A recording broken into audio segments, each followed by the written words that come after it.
What's going on guys, c'est Anes et bienvenue dans cette deuxième vidéo dans laquelle on va voir les bases, comment installer Python et tout ce qui s'ensuit. Et comme vous voyez ici, je suis sur un système Linux, c'est pas ROT-OS, c'est une distribution orientée sécurité, mais si vous êtes sur Windows, c'est pas un problème, c'est les mêmes étapes, c'est le même code, c'est juste quelques étapes qui vont différer. Mais ça sera très facile, ne vous inquiétez pas. Donc la première chose à faire, c'est bien sûr, comme mentionné dans le livre, vous allez télécharger Python, de préférence Python 2.7. On utilisera Python 3 dans un script pour, je pense, pour le Wi-Fi hacking ou la géolocalisation, mais ça sera pour après. Pour le moment, on va installer Python 2.7.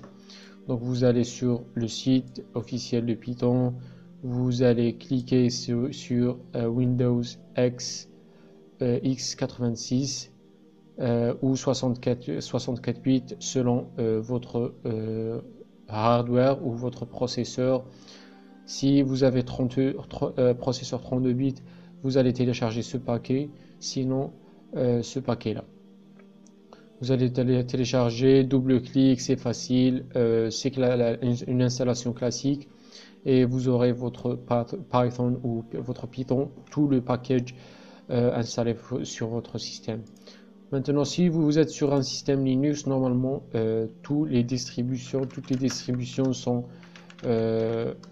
viennent avec Python 2.7 installé. Comme vous voyez ici, je suis avec j'ai presque le Python 2, 2.7, j'ai aussi le Python 3.7.3. Vous voyez, c'est pré-emballé dans ma distribution.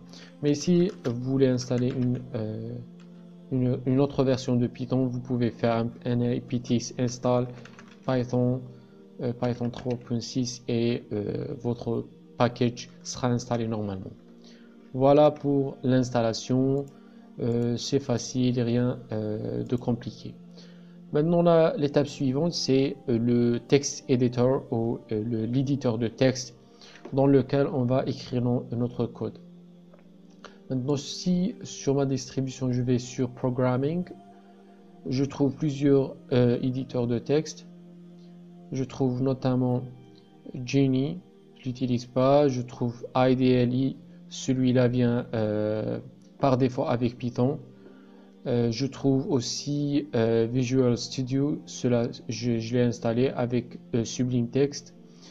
Et peut-être vous allez trouver d'autres sur votre distribution. Donc l'idéal, je l'ai expliqué un peu sur le livre. Donc ça, c'est la version 3.7. Il est très bien fait avec des couleurs et tout ce qui s'ensuit.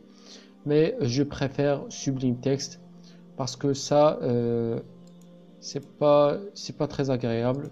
Je préfère Sublime Text. Donc vous allez sur Sublime Text, le site officiel, voilà, et vous allez télécharger Sublime Text selon le système d'exploitation que vous utilisez. J'utilise Linux, donc je clique sur Linux 64 bits et je télécharge le package Debian et je l'installe facilement avec la commande dpkg-i puis le nom du package de Sublime Text. Sinon, si vous êtes sur Windows, c'est facile, c'est comme l'installation de Python, une installation classique et vous aurez votre Sublime Text. Il ressemble à quelque chose comme ça. Voilà, notre Sublime Text. Donc ça, c'est du bin bash, ça ne nous intéresse pas pour le moment. Et vous aurez votre Sublime Text, l'éditeur de texte. Donc ça, c'est un éditeur de texte qui est payant normalement, la version complète. Mais la version gratuite, elle est suffisante pour nous, vu qu'elle est dotée de plusieurs fonctionnalités, notamment la coloration du code. Donc il reconnaît automatiquement le code que vous utilisez ou vous écrivez, que ce soit Python, Perl, C++, etc., etc. Donc on va utiliser Sublime Text pour ces vidéos et ça sera plus intéressant que le IDLE. Maintenant, le IDLE, je l'ai utilisé pour démontrer plutôt la fonction print. Donc on a fait un petit print hello world. Voilà. On ferme et ça nous imprime. Donc c'est interactif, c'est comme le shell, c'est interactif. C'est comme si on fait un hello world avec le bash. Voilà. Mais on le laisse pour autrefois. Donc ici sur le Sublime Text, la première chose qu'on va faire dans cette vidéo, c'est la base des bases, les variables. Donc il faut absolument comprendre les variables pour pouvoir avancer dans les langages de programmation. Parce que c'est une notion, c'est un concept fondamental dans tous les langages de script. Donc c'est quoi une variable? Donc si on veut faciliter les choses, une variable c'est une donnée. Vous pouvez l'imaginer comme donc ça c'est une boîte. Donc excusez-moi, je suis nul en dessin, mais on va essayer de dessiner une boîte. Voilà une boîte. Et dans cette boîte, donc ça c'est une variable. Voilà. Et dans cette boîte, vous allez mettre une donnée, des informations. Les informations que vous pouvez mettre dans cette boîte, ce sont les numéros, les chaînes de caractères et des booléens. Tout est expliqué dans le livre, on veut juste visualiser les choses. Donc ça, vous allez le mettre dans cette boîte. Vous allez mettre un numéro ou une chaîne de caractères ou un booléen. Un booléen c'est true ou false, vrai ou faux. Donc vous allez mettre ces données dans cette variable, mais la variable elle devrait être nommée. Donc vous allez nommer votre variable, on va la nommer var, abréviation ou le début du mot variable. Donc ça c'est le nom de notre boîte. Le nom de notre boîte c'est var. Notre boîte contient un numéro, une chaîne de caractères ou un booléen, et cette même variable, cette boîte, elle va avoir on va dire un emplacement dans la RAM. Donc ça c'est votre RAM, que vous ayez 4 Go, 8 Go, 6 Go, et dans la RAM il y a des places. Voilà. Et votre variable va prendre une place ici, et elle va prendre une place ici, voilà.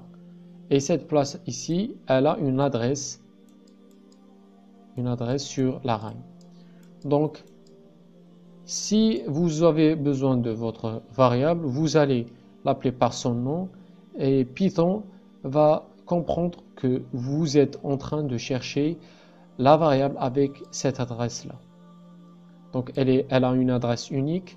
Donc Python ou l'interpréteur de Python va chercher cette adresse unique sur la RAM et va récupérer le contenu de votre variable. Pour illustrer tout ça, si on fait par exemple, allez, on va revenir sur notre éditeur IDLE, voilà. Donc si je fais par exemple var, donc ça c'est le nom de ma variable, puis je vais mettre un numéro, par exemple 1, 2, 3. Voilà. Maintenant, si j'appelle var, il va me donner son contenu, c'est 1, 2, 3. Je peux bien sûr faire un petit print avec la fonction print, puis je vais nommer var.